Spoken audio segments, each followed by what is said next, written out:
السلام علیکم. وعلیکم السلام ورحمۃ اللہ. جی مولانا ہارون صاحب فرمائیں. نہیں مولانا ہوتا میں فون کون لگا تھا. میں ایک چھوٹا سا جو ہے دین کی جو ہے معلومات کرنے کے لیے لگا لیا ہے. چھوٹا موٹا آدمی ہوں. ہاں مطلب مقلد ہیں آپ؟ جی آپ مقلد ہیں؟ مقلد؟ جی. مقلد کیا ہوتا ہے؟ آپ کو نہیں پتا؟ نہیں آپ تھوڑی وضاحت کریں نا. مقلد وہ ہوتا ہے جو تقلید کرتا ہے. اچھا اچھا. ہاں تقلید. جی خیر آپ کو نہیں معلوم اس بارے میں چھوڑے. نہیں آپ نہیں کرتے کیا؟ نہیں الحمدللہ ہم تقلید سے بری ذمہ ہے. تقلید کرتے ہی نہیں آپ؟ نہیں کرتے نا. استغفر اللہ ربی. مطلب تقلید نہیں کرتے آپ؟ مطلب تقلید کہاں ہوتی ہے؟ وہ تو اطاعت میں آ جاتا ہے نا. مطلب تو کرتے ہیں نا. مطلب وہ اطاعت ہے نا میرے بھائی. اب تو ہم بھی اطاعت ہی کرتے ہیں بھائی. نہیں آپ نے تو اپنا ایک خاص امام بنا رکھا ہے نا کہ آپ امام ابو حنیفہ رحمہ اللہ کے مسلک پر ہی چلو گے ورنہ آپ اچھا تو آپ نے 17-15 اماموں کو مطلب بنا کے رکھا ہے کیا؟ نہیں آپ نے کیا کیا ہے. دیکھیے ہم تو مطلب جو کرتے ہیں اس کو ہم اطاعت بولتے ہیں کیا. ہاں جی. نہیں آپ اپنی مرضی کے مسائل لے لیتے ہیں.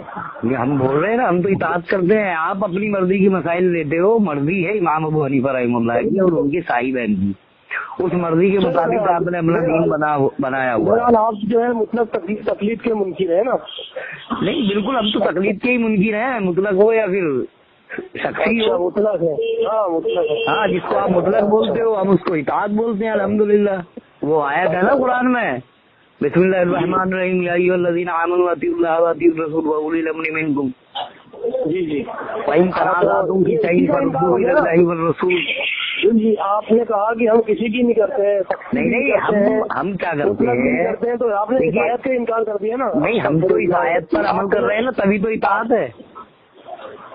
نہیں تو آپ ہدایت کا انکار کیے ہوئے ہو. آپ نے جملے کو بدل کر جو ہے ہدایت کا انکار کر دیا نا. میں آپ کو سمجھاتا ہوں ہارون بھائی. مسئلہ کیا ہے؟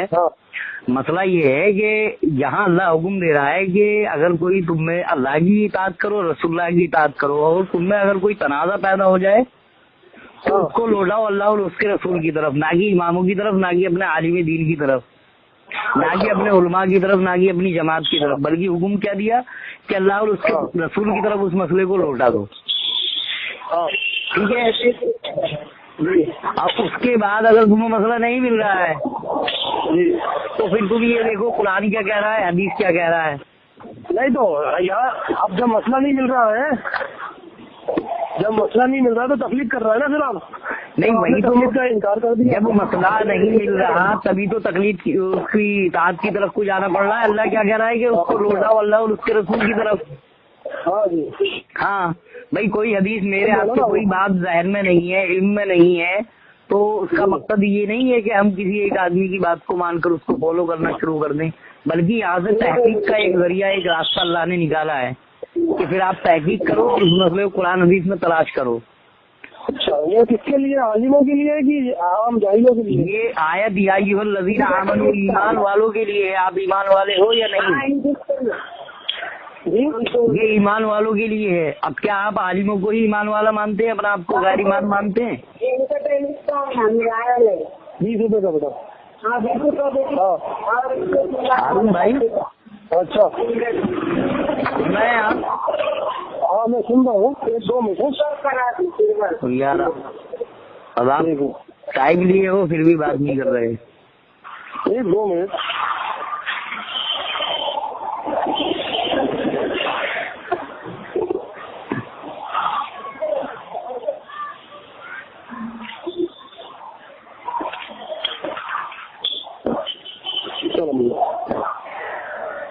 ہاں جی اب بولیے.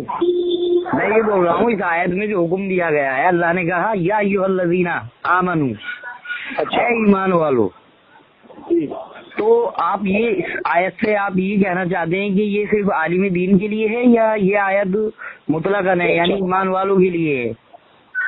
اچھا تو یہ مطلب جو ہے قرآن پاک کے اندر جو آپ یہ بتا رہے ہیں تو یہ مطلب ہاں ہاں بولیے. یہ عام حکم ہے کیا؟ ہاں بالکل عام. یا ایھا الذین آمنوا ایمان والوں کے لیے حکم ہے یہاں پر. ہاں تو ایمان والوں کے لیے حکم ہے نا. ہاں لیکن آپ اس کو خاص کیے دے رہے ہیں. حکم کیا ہے؟ حکم یہی ہے کہ اگر کوئی تنازع ہو رہا ہے تو اس کو اللہ رسول کی طرف لوٹا دو. ہاں لوٹا دیا. ہاں تو یہ آپ عالموں پر اس کو خاص نہ کریں کیونکہ یہاں اگر عالموں کا نام لیتا اللہ تو عالموں پر ہی خاص کیا جاتا ہے اس کو نہ کہ ایمان والوں پر. لیکن آیت میں واضح صراحت موجود ہے ایمان والوں کی. اللہ رسول کی طرف لوٹا دیا. ہاں اور کوئی حکم جو ہے اگر نہیں ملا تو نہیں ملا تبھی تو اس کے بعد ہی تو ہے یہ فَإِن تَنَازَعْتُمْ. اگر کوئی تنازع ہو کسی مسئلے میں اختلاف ہو جائے اس مسئلے کو ہی تو لوٹانا ہے اللہ اور اس کے رسول کی طرف. اچھا اور جو ہے اگر اجتہاد کی نوبت آ جائے تو وہ ہے نا اولی الامر منکم. اچھا تو یہ اولی الامر منکم یہ عالموں کے لیے ہے کہ جاہلوں کے لیے بھی ہے؟ نہیں یہ تو یا ایھا الذین آمنوا یہ تو آیت ہی پوری تمام اس کے لیے ہے ایمان والوں کے لیے. نہیں اولی الامر کا جو حکم ہے یہ عالموں کے لیے ہے کہ جاہلوں کے لیے؟ اولی الامر سے آپ اگر صرف عالم لے رہے ہیں تو آپ یہاں بھی غلط ہیں کیونکہ اولی الامر سے مراد بادشاہ بھی ہے وقت کا خلیفہ بھی ہے جو حق پر ہو. ہاں جو حق پر ہو. عالموں کے تابع آئے گا وہ. نہیں عالموں کو بھی اس میں شمار کر سکتے ہیں لیکن آپ اس کو خاص آپ اس کو صرف عالموں پر ہی وہ نہ کریں خاص اس کو آیت کو بلکہ اس کو ہم پھر جو ہے خلیفہ پر بھی لیں گے بادشاہ پر بھی لیں گے. ہمارا جو حکمراں ہے وہ حق پر ہے اس کی ہم انشاءاللہ اطاعت کریں گے. یہی تو حکم دیا اس میں اللہ نے. اور پھر وہ حدیث ہے نا کہ اگر پھر اسی آیت میں ہے کہ اگر کوئی تنازع ہو مثال کے طور پر جیسے صحیح بخاری کی روایت ہے صلی اللہ علیہ وسلم نے ایک لشکر کا امیر بنا کر بھیجا. اس نے کہا راستے میں کہ بھائی لکڑیاں اکٹھی کرو ہے کیا نہیں. اس نے کہا کہ لکڑیاں اکٹھی کرو. لکڑیاں اکٹھی کی گئی. اس نے کہا اس میں آگ لگا دو. اس میں پھر آگ لگا دی گئی. پھر اس کے بعد وہ جو جس کو امیر بنا کر بھیجا تھا اس نے کہا اس آگ میں کود جاؤ تو وہاں اختلاف پیدا ہو گیا. لوگوں نے انکار کر دیا کہ بھائی اس آگ سے بچنے کے لیے تو ہم نے اسلام کو قبول کیا ہے اسلام مذہب کو دین اسلام کو اور ہمیں اس میں ہی کودنے کا حکم دے رہے ہو. تو وہ لوگ نہیں کودے. وہ لوگ کون تھے؟ صحابی رسول تھے. اور جب وہ لشکر واپس لوٹا تو آپ صلی اللہ علیہ وسلم کو یہ بات بتایا گیا.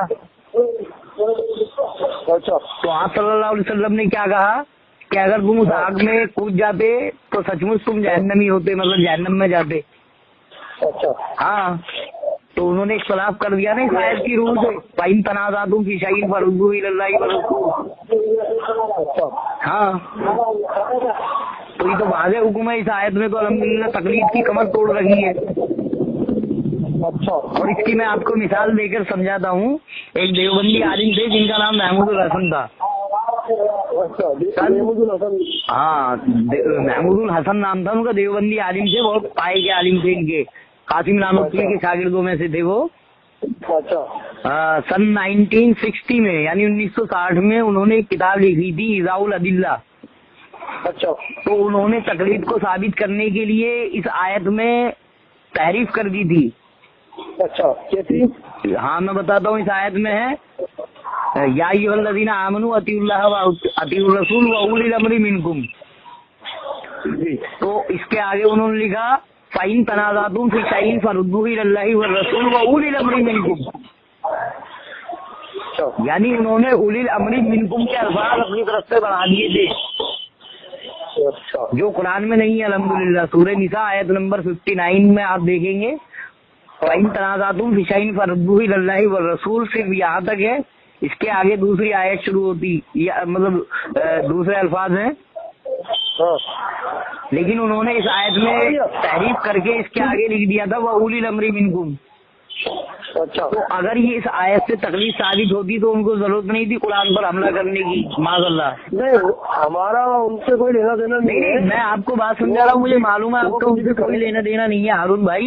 لیکن آپ ایک چیلنج کو سمجھیں کہ اللہ نے کیا چیلنج کیا تھا کہ تم اس جیسی کوئی ایک آیت ہی بنا لاؤ ہے، اور پھر اللہ نے خود اس کی ذمہ داری لی کہ قرآن کا میں خود محافظ ہوں، نہ اس میں کوئی آگے سے داخل ہوگا، نہ پیچھے سے، نہ اوپر سے، نہ نیچے سے، نہ دائیں سے، نہ بائیں سے۔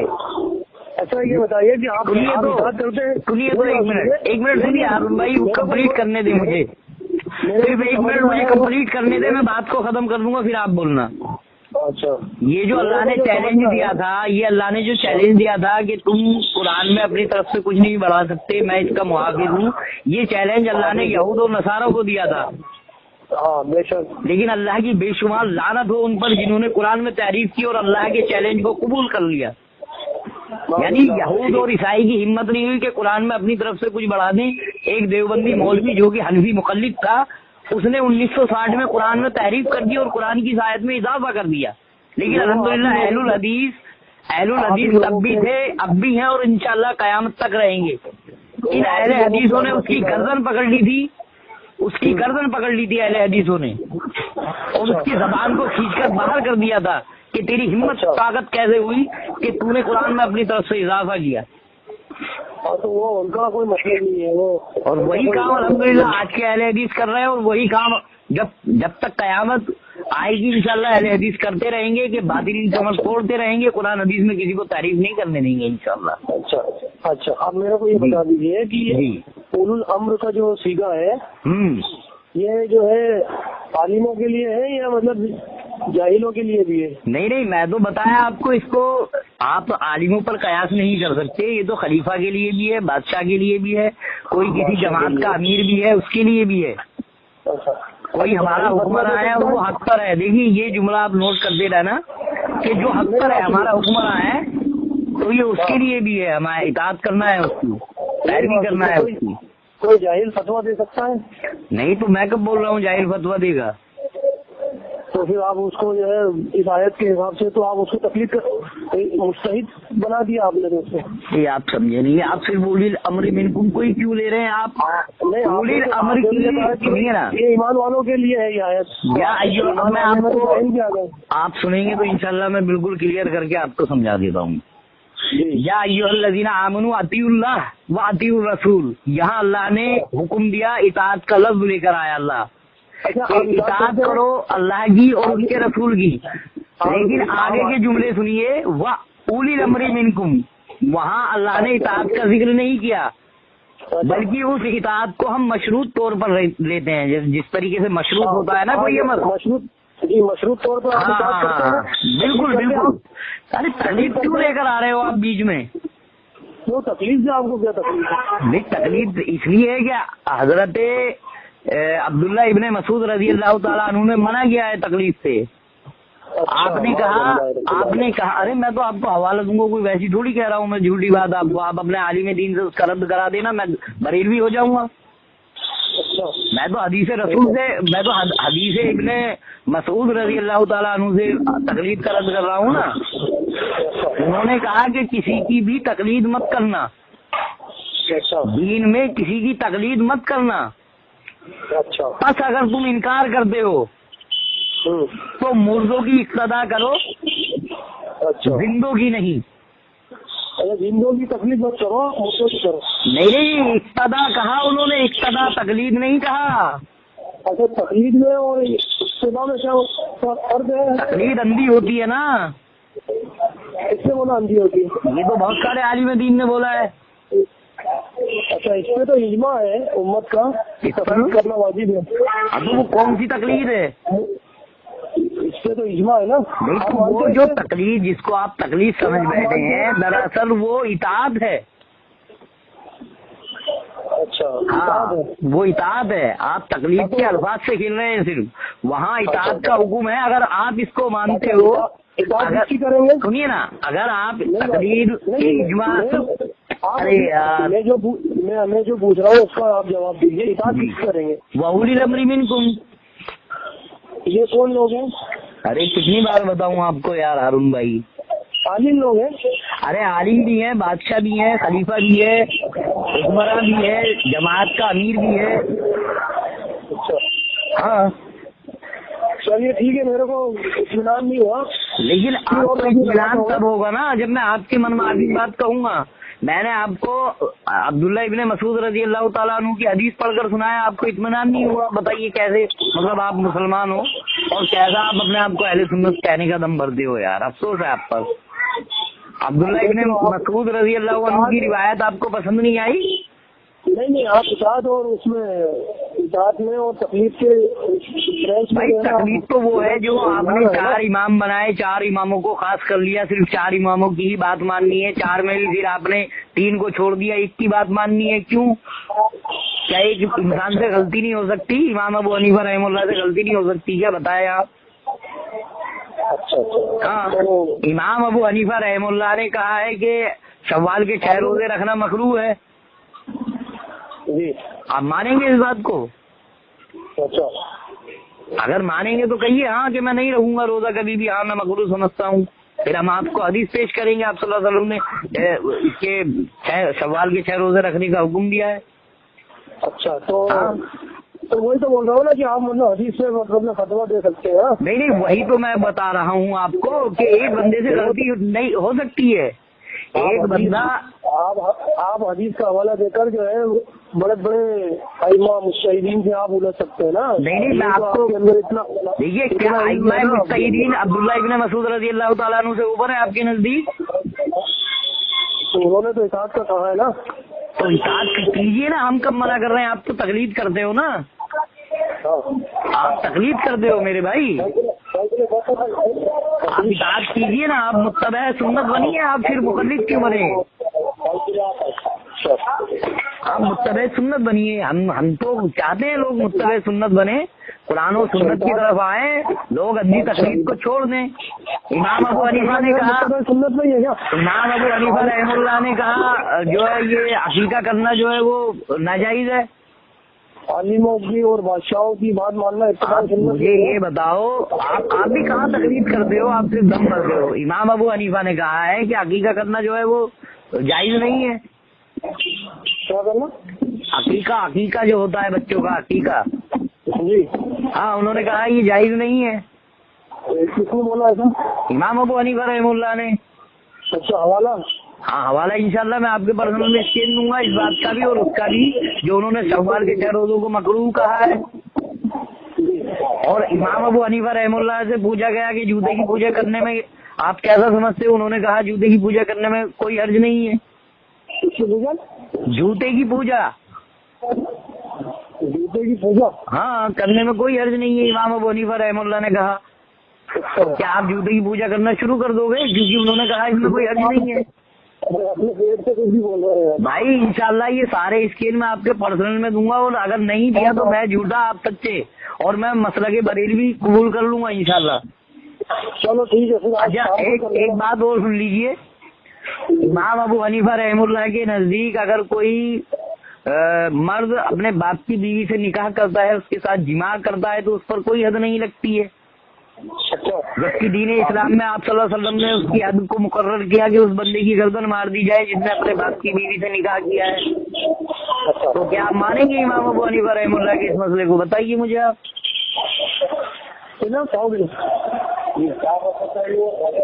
نہیں ماننے کے نا؟ ہاں، تو آپ نے سب یہ حوالے تو دیے، پھر بات ہاں انشاءاللہ سارے حوالے میں آپ کو دوں گا، بس ایک بات کہہ کر میں آپ کو جو مین بات تھی وہ رہ گئی۔ آپ نے پوچھا تھا اہل حدیث کا کیا مسئلہ ہے، اہل حدیث کو اس پہ تو آپ آئی نہیں ابھی۔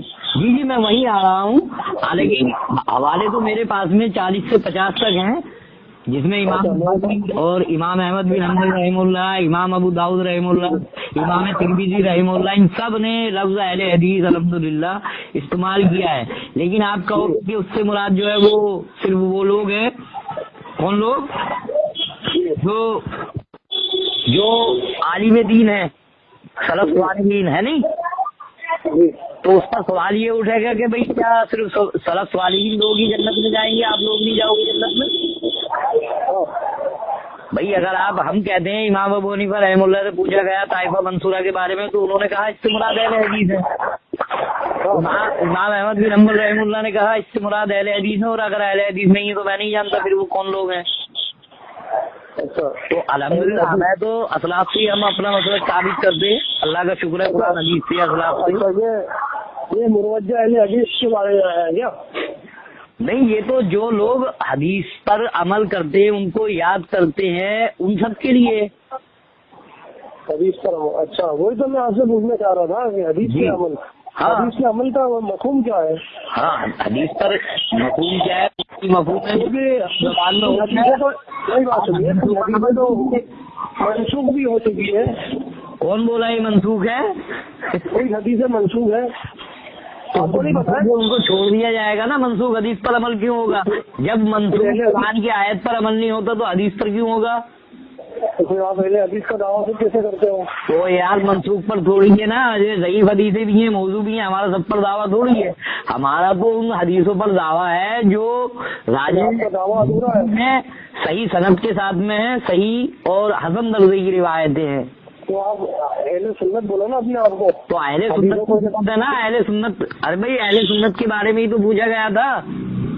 اہل سنت کا ہی تو انہوں نے بتایا کہ اگر اس سے مراد اہل حدیث نہیں تو میں نہیں جانتا.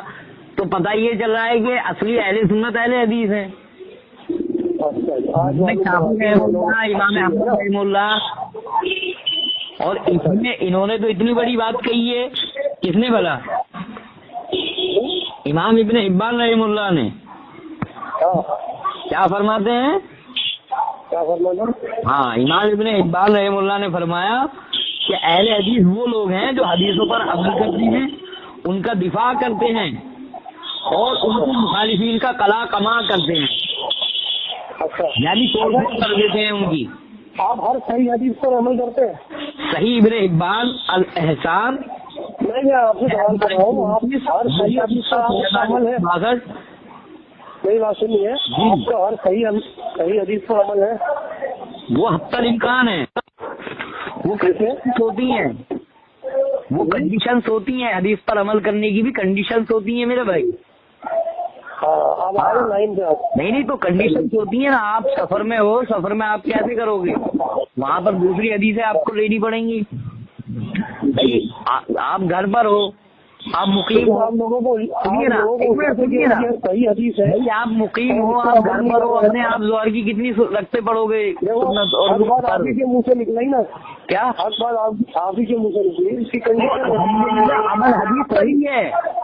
ہاں تو الحمدللہ ہمارا بھی عمل حدیث سے ہی ہوتا ہے. تو آپ حدیث پیش کیجئے نا کہ کدھر ہے کہ شوال کے 6 روزے رکھنا مکروہ ہے. حدیث پیش کریں. ہاں حدیث پیش کریں تو کریں گے آپ حدیث پہ. بغیر حدیث سے یہ ہے کوئی مسئلہ حل کرتے ہیں کیا؟ نہیں سنیے، تو آپ یہ اس پر حدیث پیش کریں گے مجھے. ہاں بالکل غلط مطلب آغاز کیا ہے امام ابو حنیفہ رحمہ اللہ سے. جہاں پر غلطی ہوئی ہے ان سے، ورنہ آپ دلیل پیش کریں گے شوال کے 6 روزے رکھنا مکروہ ہے. حدیثیں کتنی ہے ٹوٹل؟ ارے وہ کتنی بھی ہے اس سے کیا لینا دینا ہے؟ جب آپ کو ساری حدیثیں معلوم ہے. ارے ساری کا تو میں نے ابھی ذکر ہی نہیں کیا. میں نے کہا حتی الامکان جتنا مجھے اور آپ کو علم ہے انشاءاللہ میری کوشش ہوتی ہے میں ان پر عمل کروں. لیکن آپ نے جو کہا یہ حدیثوں سے الگ مسئلے لے کر آتے ہیں، تو آپ ثابت کیجیے نا کہ یہ مسئلہ حدیث سے کہ شوال کے 6 روزے رکھنا جو ہے وہ مکروہ ہے. ثابت کریں آپ کو. ان کا استدلال بھی کوئی حدیث سے ہوگا تو آپ بتائیے نا کون سی حدیث ہے وہ کنڈیشن دیکھ کے جو ہے مسئلہ بیان کیا ہوگا. اللہ کے رسول نے فضیلت بتائی ہے شوال کے 6 روزے رکھنے کی. اچھا، اور آپ کہہ رہے ہو کہ کوئی نہ کوئی مسئلہ تو ہوگا. یہی تو اندھی تقلید ہے. نہیں تو اس کا تو پھر آپ تو خود منکر ہو گئے اس آیت کے فائن تنازعاتوں کی شائن پر اللہ و رسول. آپ دعویٰ کر رہے ہو کوئی مسئلہ ہوگا، میں کہہ رہا ہوں نہیں، یہ مسئلہ خلاف حدیث ہے. تو اس کنڈیشن میں کیا کرنا چاہیے ہم کو؟ تو آپ مطلب جو ہے اتنا بھی بڑا دعویٰ کر لیتے ہیں. نہیں یہ کنڈیشن دیکھیے پیش پھنس گیا. الحمدللہ ایسا پیش پھنسا بہت اچھا ہوگا. ابھی یہ تنازع ہوا، سنیے نا میرے بھائی، آپ پیار سے بات سنیں. ابھی میرے اور آپ کے درمیان تنازع ہوا. میں بول رہا ہوں آپ کے امام نے کہا شوال کے 6 روزے رکھنا مکروہ ہے. آپ بول رہے ہو کوئی حدیث ہوگی. تو یا تو اس حدیث کو آپ پیش کرو یا اس مسئلے کو اللہ اور اس کے رسول کی طرف لوٹا دو. آپ کے نزدیک شوال کے 6 روزے رکھنا جائز ہے یا حرام ہے؟ بتائیں. اچھا تو اب میری بات سنو. نہیں پہلے آپ مجھے اس کا جواب دیں. شوال کے 6 روزے رکھنا آپ کے نزدیک جائز ہے یا حرام ہے؟ شوال کے 6 روزے رکھنا جی سنت ہے. سنت ہے. تو پھر آپ کے امام نے غلط مسئلہ پیش کیا نا. وہی تو ہم بتا رہے ہیں کہ بھائی آپ لوگ اپنی تقلید کرتے ہو، ہم لوگ الحمدللہ اطاعت کرتے ہیں. نہیں تو ہمارے یہاں پر تو یہ مسئلہ ہے کہ سنت ہے وہ. ہاں تو سنت ہی ہے یار، سنت ہے یہ سنت ہی ہے، اس پہ حدیث رسول موجود ہے. لیکن امام ابو حنیفہ نے کہا مکروہ ہے. امام ابو حنیفہ نے کہا، سنیے، امام ابو حنیفہ نے کہا کوئی اگر اپنی محرمات ابدیہ سے نکاح کرے، ان سے زنا کر لے تو اس پر حد نہیں لگے گی. اب یہ کیا صحیح ہے مسئلہ؟ آپ صلی اللہ علیہ وسلم نے گردن مارنے کا حکم دیا اس کی. ہاں تو اسی لیے ہم کہتے ہیں کہ بھائی آپ اپنی تقلید چھوڑو، آپ قرآن و سنت کی طرف لوٹو. انشاءاللہ آپ بھی فائدے میں، آپ کی آسولات جو آنے والی آنے وہ بھی فائدے میں انشاءاللہ. بھائی ظاہر کیا ہے، ہمارا آپ کو کوئی دشمنی تھوڑی ہے میرے بھائی. آپ بھی اپنے آپ کو مسلمان کہتے ہو، میں بھی اپنے آپ کو مسلمان کہتا ہوں. آپ بھی اپنے کو حق پر سمجھتے ہو، میں بھی اپنے کو حق پر سمجھتا ہوں. اگر کوئی اختلاف ہوتا ہے تو پھر سورہ نساء آیت نمبر 59 کے اکارڈنگ اس کا فیصلہ کریں نا. اچھا ایک بات بتائیے. جی بھائی.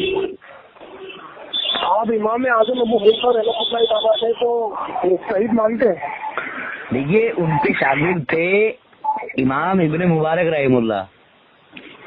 انہوں نے کہا کہ امام ابو حنیفہ مجتہد نہیں تھے. جی میں نہیں کہہ رہا، یہ ابن مبارک رحم اللہ نے کہا ہے.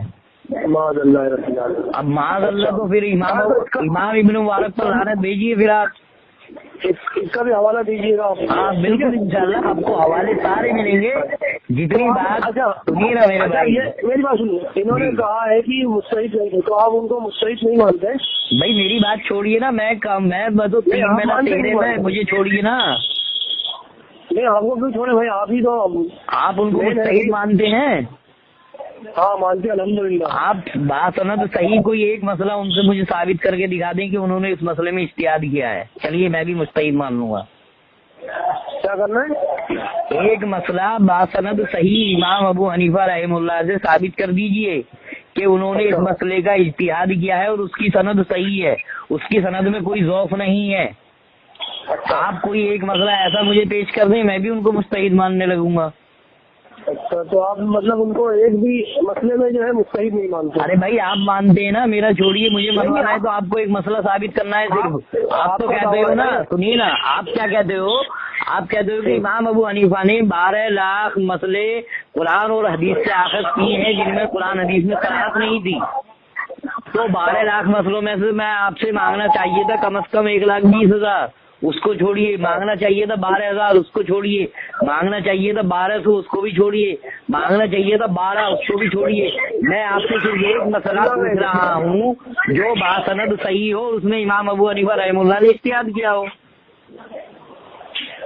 اور میرا ماننا یہ ہے، میں اپنا اب آپ کو اپنا من بتا دوں میں کیا مانتا ہوں. میں امام ابو حنیفہ رحم اللہ کو مسلمان مانتا ہوں. سننا ہے نہیں؟ 10 منٹ لگے گا. ہلو یہ بھی زیادہ ٹائم کی نہیں ضرورت ہے. چلیے میں ہلو آپ یہ سینڈ کیجیے، میں لگاتا ہوں تو شام کو فری ہو گیا. ہاں ٹھیک ہے انشاءاللہ یہ سارے میں اسکین آپ کو دے دیتا ہوں. اچھا آپ کی اگر اجازت ہو تو یہ آڈیو میں وائرل کر دوں؟ کیا وائرل؟ ابھی تو مسئلہ حل ہی نہیں ہوا نا. نہیں وہ مسئلہ حل ہو یا نہ ہو، آپ کو اسکین کی ذمہ داری میری ہے. اگر میں آپ کو اسکین نہ دوں تو آپ میری آڈیو کے ساتھ میں لکھ کے بھیجنا عمران شیخ نے یہاں پر یہ جھوٹ بولا تھا. آپ مجھے جھوٹا ثابت کرنا، ورنہ میں آپ کے ذریعے چاہتا ہوں باقی لوگوں کی بھی اصلاح ہو، ان کو بھی سمجھ میں آئے کہ تقلید اور اتباع اطاعت میں کیا فرق ہے. 1 منٹ لگاتا ہوں تھوڑی دیر سے. چلیے وہ خیر آپ پہلے بھی نہیں لگائے تھے.